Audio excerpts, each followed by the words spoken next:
So ito yung gagawin natin mga katropa na conversion na TMX 155. Go-convert natin sa push button. Yung motor na ito kay paring Ronnie Ramos. So napakabait ni paring Ronnie dahil sa atin niya ipinagkatiwala yung kanyang motor dun sa ating project. So para may convert natin itong mga katropa sa push button, syempre ang una natin gagawin, tatanggalin muna natin itong crankcase cover, yung magneto. So ito yung stator niya mga katropa, hindi na original pala yung stator ni paring Ronnie. Tapos ito yung kanyang magneto, alisin na rin natin to. At itong stator niya, yung kanyang plate, hindi na natin gagalawin yan dahil meron tayong extra plate, na lang ipapamodify natin para in case na gustong isauli ni paring Ronnie yung kanyang motor sa dati, pwede niyang isauli ito. Itatabi na lang natin ito mga katropa at ilalagay natin dito yung stator ng plate at yung magneto ng Honda Click. Pero bago ang lahat, syempre, kailangan muna natin magpa-modify ng plate para magkasya rito yung stator ng Honda Click. Mga katropa, papalo naman ang ating Facebook page, Jad Allen Motorcycle Electrical Shop, Lingayen. Kung gusto nyo namang magpagawa sa akin ng personal sa pagwawiring, isearch nyo sa inyong Google Map ang Jad Allen Motorcycle Electrical Shop, Lingayen, Pangasinan.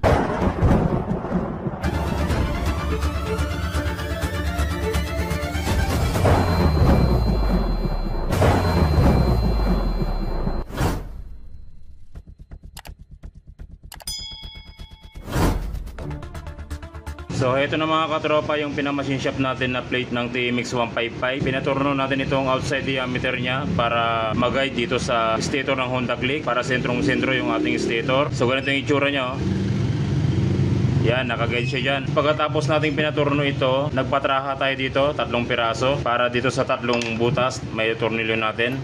Ito yung bolt na gagamitin natin. So pansamantala lang naman ito mga katropa, testing lang. Pero kung effective yung plano natin, magpapamodify tayo ng magandang bracket. Tingin ko siguro ipapamodify ng buo to, papalagyan ng aluminum para magandang tignan at matibay yung ating tornilyo. Pero sa ngayon kasi, testing lang muna, kaya ito muna yung gagawin natin pangsamantala. So kapag ilalagay natin ito mga katropa, yung stator natin dito sa pinamodify nating bracket ng TMX 155, ito yung mga dapat ingatan natin at i-check natin para sigurado na hindi magkamali or sigurado gana yung ating project. Dito sa likod ng ating stator, kung mapapansin nyo, mayroon ditong 3 hinang. Dapat yung 3 hinang na ito hindi sasayad dito sa plate.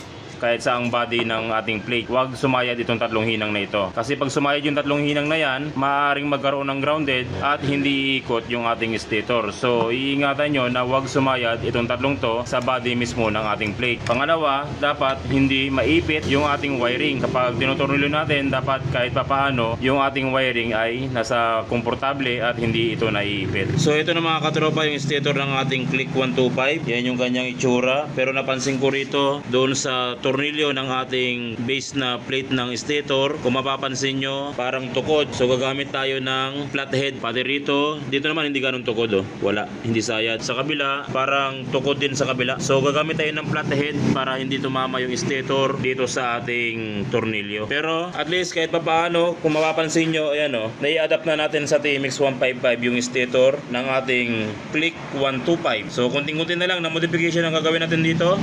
Tapos yung stator niya, subukan natin. Yun. So kung mapapansin yung mga katropa, nag-stop na yung ating magneto, nag-lock na. Yun na, nag-stop na yung magneto natin. Pero kung mapapansin nyo, yung stator hindi pa siya nakalubog. Dapat yung buong bakal ng stator kahit papaano masakop ng ating magneto. Kung susumahin natin, yung kanyang nakalabas ay halos 10 mm or 15 mm. So ipamamachine shop natin tong ating magneto. So nakikita kong discarder rito, luluwagan yung kanyang jumper. Yung kanyang butas nakatipold, malaki dito sa loob pero maliit sa labas. Yung clearance niya ganyan dapat. Yan ganito yung perfect na clearance dapat niya. So ipapamachine shop natin itong magneto para makuha natin yung tamang clearance niya. So ito na mga katropa yung pinamachine shop natin na magneto. So yung binabalak ko dati mga katropa, ito yung papabawasan ko yung gitna para lumuwag siya at masakop niya yung buong stator. Pero dun sa machine shop, ang payo nila hindi pala pwedeng luwagan to, baka kumalog dito sa shafting dun sa sigunyal at gagalaw-galaw yung ating magneto, wala siyang guide. So imbis na palawagin nila itong butas ng magneto, ang ginawa nila, pinaghiwalay na lang nila yung shafting ng magneto, yung sa gitna, at yung magnet pinaghiwalay nila. Tapos inurong na lang nila, nag-modify sila dito sa gitna, tapos winelding. Yan o, medyo umumbok yung ating magneto. Humaba siya ng konti rito, gawa nung tinulak nila yung magneto, palubog. Yun yung naging discarded nila para masakop ng magnet na magneto yung ating stator. So subukan natin isalpak yung magneto natin. Ayan, kung mapapansin nyo, dati yung ating magneto, halos ganito lang siya. Hindi niya masakop yung buong stator. Ngayon, nung pinamodify natin, ito na yung kanyang itsura. Pasok na yung ating stator doon sa loob ng magneto. Tapos ilagay na natin itong ating nut. Pagkatapos nating ma-assemble yung ating magneto, subukan na natin yung ating controller ng e-bike kung mapapaikot niya yung ating magneto. So ito na mga katropa yung ating magneto na ilagay na natin. Tapos na ilagay na rin natin yung ating controller module. Yun yung ating step up power. Tapos ito yung ating push button. Ngayon, tinanggal ko muna yung kanyang spark plug. Ito yung spark plug niya. Inalis muna natin. Baka mag-stack up yung ating magneto, magkaroon ng problema yung ating controller. So, tinanggal ko muna yung spark plug para paikutin muna natin siya. So, nakaset up na lahat mga katropa. Pati yung ating controller, pati yung ating magneto nakalagay na. Subukan natin yung push button kung iikot. Yun o. Umiikot siya o. Diba? Isa pa. Alright. Ayos. Okay, isa sa mga tanong natin mga katropa, kung kaya ba niyang paikutin kapag mayroon ng compression. So ang gagawin natin, isasauli natin yung ating spark plug. Lalagay natin dito sa ulo. At alam naman natin na ang pinaka-challenge natin dito, yung compression ng TMX 155. Kasi yung compression ng TMX 155, mahirap tadyakan, matigas. Kaya yun yung nagiging challenge natin sa ating pag-convert ng push button. Kung kaya ba niya yung compression ng TMX 155, kung kaya ba niyang paikutin kapag mayroon ng spark plug. So nilagay na natin yung spark plug mga katropa. I-push button natin. Subukan natin kung iikot pa rin yung ating magneto. Try natin i-push button. Op. Di ba? Nakita nyo, napapaikot yun ng kaunti, oh. Op. Isa pa. So, nahihirapan siya mga katropa. Gaya ng sinabi ko, isa sa pinaka-challenge natin dito, yung compression ng TMX 155. Kung paano niya dadalhin at paano bubuhatin ng ating magneto, yung compression ng ating TMX 155. Kung mapapansin nyo, sinauli ko yung kanyang spark plug. Pag pinush button natin, ayan, oh. Gumagalaw-galaw lang siya. Halos hindi niya maituloy. Pero at least may pag-asa siya. May pag-asa na kaya niyang ikutin dahil nagagalaw niya yung magneto. Kaya niyang pagalawin. Ayan o.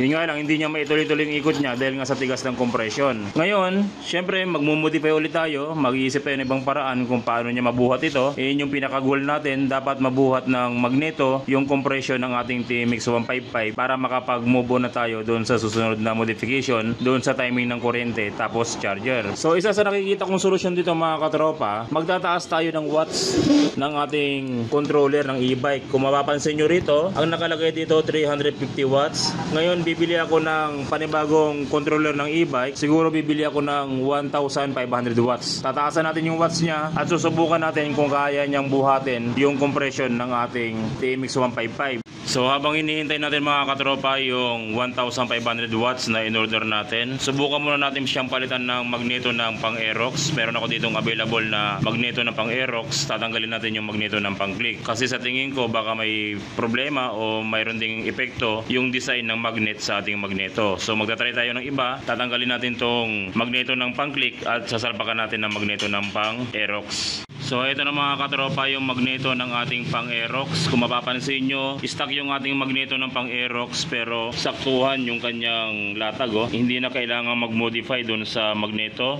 Hindi katulad nung click, pinamodify pa natin para pumasok yung stator sa magneto. Pero yung sa pang Aerox, kung mapapansin nyo, saktuhan na. So mas okay pa lang gamitin mga katropa yung pang Aerox. Wala nang halos ipapamasin shop at wala nang ipamomodify doon sa magneto.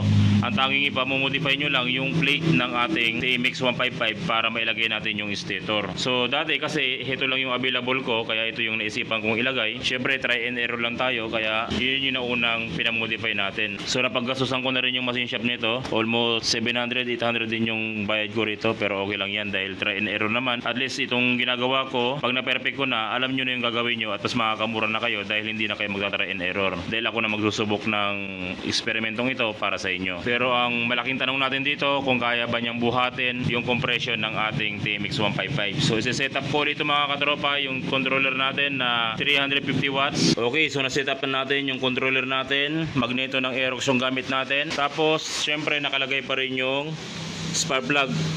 May compression para direct na tayong matestingan kung kaya niya. So may compression yung ating makina. Subukan natin i-push button kung kaya ng ating magneto. Push button natin. So ganun pa rin mga katropa. Gumagalaw-galaw lang. Hindi niya kayang buhatin yung ating compression.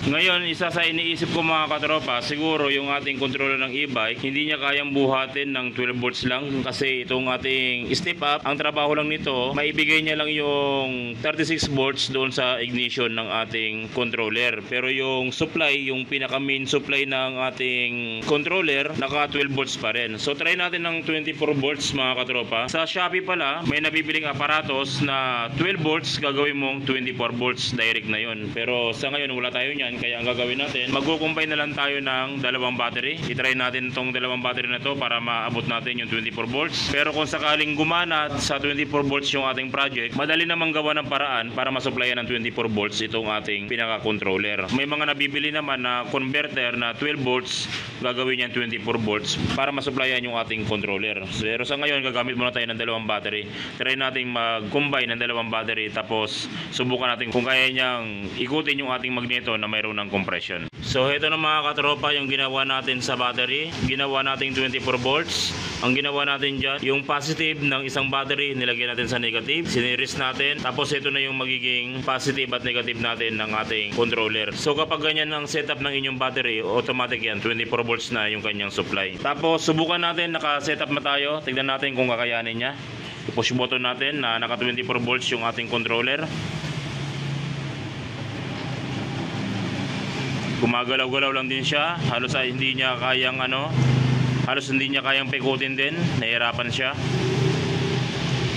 So hihintayin na lang natin dito mga katropa yung in-order kong 1,500 watts na controller. Baka doon magkaroon tayo ng pag-asa na mapaikot niya yung ating magneto. Kung sakaling napaikot man ng 1,500 watts yung ating magneto mga katropa na naka 12 volts o naka 24 volts, susubukan ko kung saan siya ikot doon. At kung sakaling napaikot niya sa 12 volts, mas okay yung isang battery lang. So mas maganda kasi wala ng ganong modification. Pero kung hindi niya mapaikot sa 12 volts at 24 volts yung kinaya niyang mapaikot na may compression, wala naman tayong magiging problema doon kasi madaling solusyonan at madaling gawa ng paraan yung paglalagay ng 24 volts dito sa controller. Ang pinaka goal natin dito, mapaikot lang natin itong magneto na mayroong compression at mayroong spark plug yung ating motor.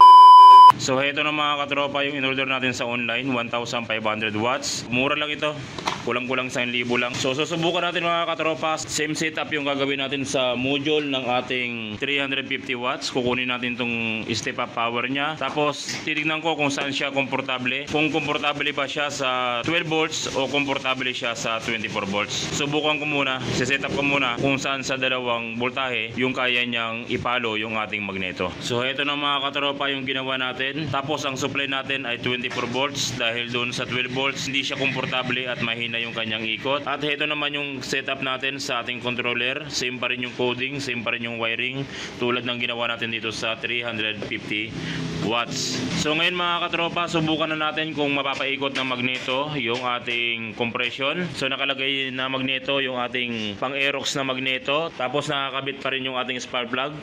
Yan. Ngayon, subukan natin mga katropa na i-push button kung kakayanin niya. Push button natin. Yun mga katropa, kung mapapansin nyo, umiikot yung ating magneto, kayang-kaya niya yung compression. Tropa, hawakan mo nga yung push button. Kayang-kaya niya tropa. Hawakan mo yung push button. Yun. Ayan mga katropa, umiikot yung ating magneto. Kung maririnig nyo rito, ayan, naririnig nyo yung kanyang compression. May compression siya. At nakalagay yung ating spark plug. Ayan o, nakalagay yung spark plug natin pero napapaikot niya yung ating magneto. Ayan, pero mukhang nalulupat na. Palupat na yung ating palupat na. Mamaya na. So ibig sabihin mga katropa, kayang-kaya pa rin paikutin nung ating magneto yung TMX 155 kahit mabigat yung kanyang compression sa pamamagitan ng 1500 watts at 24 volts. So hindi ibig sabihin mga katropa na dalawang battery gagamitin nyo ha. Hindi tayo gagamit ng dalawang battery. Gagamit tayo ng converter na 12 volts to 24 volts. Meron na bibili sa Shopee nun, ganyan ang kaliit. Converter na lang gagamitin natin para isang battery pa rin gagamitin natin, pero masusuplayan niya ng 24 volts yung ating controller. So i-charge muna natin ng konti mga katropa, tapos paikutin uli natin yung ating magneto. At least success yung ating eksperimento na malalagyan natin ng starter yung ating TMX 155 dahil kayang-kaya niyang buhatin at nagawa natin ng paraan. Kaya niyang buhatin yung compression ng ating TMX 155. Nakita nyo, pag iikutin ko, matigas yung kanyang compression. Ayan o. Sobrang tigas. Kaya napaka-challenge yung ginagawa natin para malagyan natin ng starter yung ating TMX 155. Ayan o, sobrang tigas talaga. Ayan o, hindi mo maiikot ng talagang kamay mo. Sobrang tigas niya. Ngayon, subukan natin kung nagkarga na yung ating battery. Nalobat na. So, try natin na paikutin yung ating magneto na nakalagay pa rin syempre yung ating spark plug. Pinapakita ko yung spark plug sa inyo para makita nyo na may compression. Nakalagay yung spark plug natin. Paikutin natin. Kunting ano lang to, kunting improvement na lang to. Madadali na natin yung conversion natin. So, i-push button natin. Tingnan natin kung kaya niyang paikutin yung magneto na may compression. Ayan o. Oh.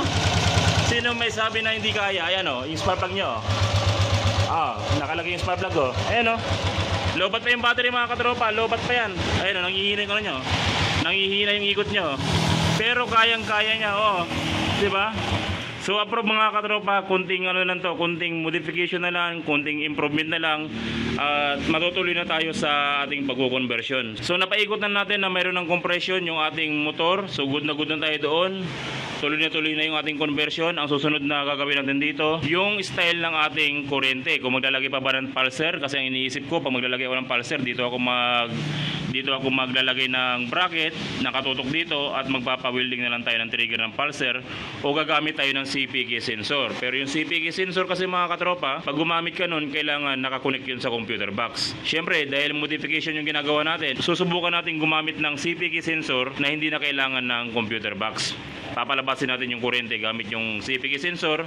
Pag hindi natin magawa ng paraan yung CPK sensor, obligado maglalagay tayo ng pulser dito. Pero kung magagawa natin ng paraan yung CPK sensor na magagamit natin para mapag-trigger ng kuryente, mas okay kasi hindi na siya pangit tignan, wala na siyang modification sa labas. So titignan natin sa dalawang yon kung gagamit tayo ng CPK sensor o gagamit tayo ng pulser. Pero sa ngayon, at least approve na, natuwa na ako, hindi na sayang yung mga ginastos ko dahil napaikot naman yung ating magneto na mayroong compression. So ito, subukan natin ito mga katropa. Ilagay natin ito, tatanggalin natin yung magneto ng Aerox at isasalpakuin natin itong magneto ng click. Try natin kung kaya niya rin paikutin tulad ng magneto ng Aerox, kung ano ba yung gagamitin natin, kung magneto na ba ng Aerox ang gagamitin natin o pang click na lang yung gagamitin natin. So nailagay na natin mga katropa yung magneto ng click at yung pang Aerox sinalis natin. Subukan natin kung kaya niya rin paikutin gamit yung magneto ng ating click. I-push button natin. Iyon, hindi niya kaya. Same pa rin siya. Galaw lang ng galaw oh. Hindi niya napapaikot. Parang gumagalaw lang siya na gumagalaw. Back and forth lang siya oh. Ayan. So hindi niya kaya. Try natin uling ibalik yung magneto ng pang Aerox. So ito na mga katropa, yung magneto ng ating pang Aerox. Inalis natin yung pang click kasi hindi niya kayang paikutin pag magneto ng pang click. Subukan natin mga katropa na i-push button uli. Syempre nakalagay pa rin yung ating spark plug. Ayan pa rin siya. Push button natin ulit mga katropa kung kakayanin ng magneto ng pang Aerox. Yun o. Yun o, kayang-kaya o. Pakinggan nyo yung compression. Naririnig yung compression. Yan o. Kayang-kaya, nakalagay yung ating spark plug o. Yung compression. May compression talaga siya, di ba? Alright, so ibig sabihin, yung ating magneto ng pang-click, hindi na natin ito itutuloy. Ganoon talaga, try and error.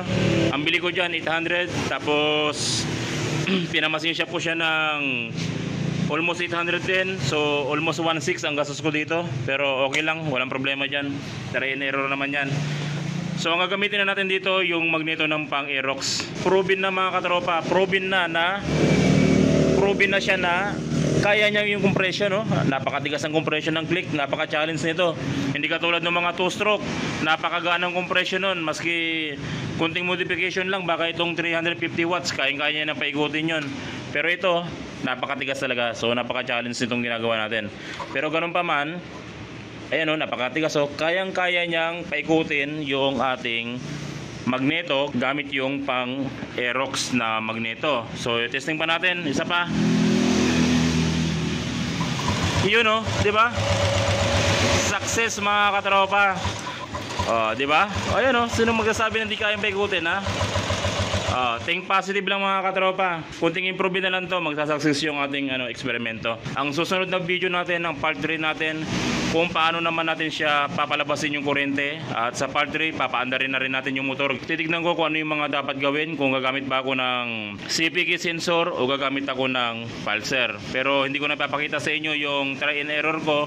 Ipapakita ko na sa inyo rektahan kung ano ba yung mas magandang gamitin, yung pulser ba o yung CPK sensor kung nagawa natin ng paraan yung CPK sensor. Tapos part 3 ng ating video, papaandarin na natin to. Nagamit yung ating conversion ng starter sa TMX 155, papaandarin na natin yung motor. Tapos yung kanyang charging, didiskartehan pa natin. At ito naman, syempre kahit malaki yung box niya, mahaba, pwede naman natin i-disassemble tong kanyang box. Kasi itong box na to, mahaba lang siyang tignan, pero yung mga mechanism niya o yung component niya, halos kalahati lang. So kaya naman natin gawa ng paraan yan. Tapos doon natin siya i-align sa U-box sa loob. Yung U-box niya, i-modify na natin. Diyan na natin ilalagay yung aparatos ng ating controller. Regarding naman dito sa battery na dalawang ginamit natin, dahil 24 volts. Pero pag na-final na natin yung ating setup na gawa na natin ng paraan, isang battery lang gagamitin natin kasi gagamit tayo ng converter. 12 volts to 24 volts converter. May nabibili sa Shopee niyan, kulang-kulang 300 lang. So walang problema dyan. Hindi dalawang battery yung gagamitin natin. So yun lang mga katropa. Abang-abangan nyo sa part 3 ng ating video kung paano naman natin papalabasin yung kuryente ng ating ignition coil para mapaandar na natin to sa part 3. At subaybayan nyo na mga katropa.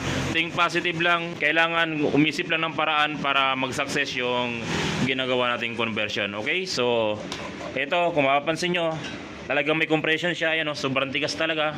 Hindi biro yung kanyang compression. Pero ganun pa man, napapaikot ng ating magneto. At nag-success tayo dyan. Akala ko hindi natin makagawa ng paraan na malagyan natin ng starter yung ating TMX 155. Pero okay naman, success naman, no? Kahit may compression siya. Di ba?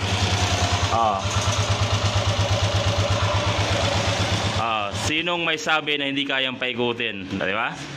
Maraming mga gamit dyan, maraming paraan dyan para mapagana natin to at hindi tayo magpi-failure sa ating conversion. So yun ang mga katropa, see you sa next video, sa part 3 ng ating video. Papaandarin na natin yung ating motor.